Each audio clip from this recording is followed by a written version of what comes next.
how the first chapter of our world is going to look like. In India, we've grown up the epics, especially Mahabharata and Ramayana. Another age to go, and that age is the final battle. In India, we've grown up with so much of the epics, especially Mahabharata and Ramayana, being part of our culture and everyday life, like especially not just religious, but just like even just stories that we tell our kids. And so, you know, when you grow up and you're watching a lot of, I guess, foreign films which are in the either comic book space or Marvel or Spider-Man or Star Wars or any of those things, you always wonder, like, where are our superheroes? Because they are as heroic and they are as larger than life as anybody else.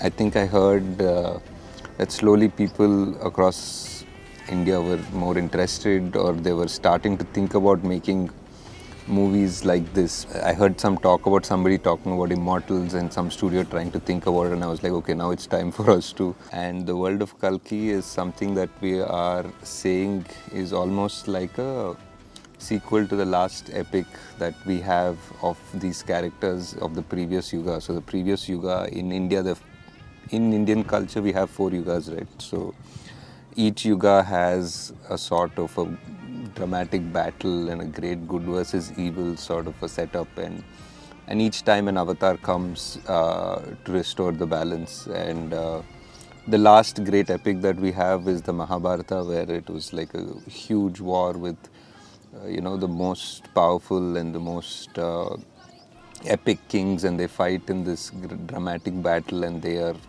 you know, one side is protected by an avatar, a god figure, which is Krishna.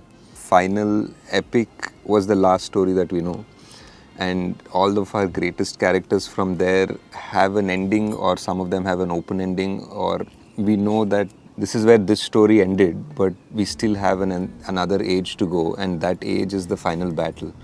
That age is where the end essentially has to begin, and everything has to come to a climax. Like all of these stories, all of these 9 avatars, all of these 4 yugas, all of these battles which are small and big that happened since the creation of time has to end somewhere.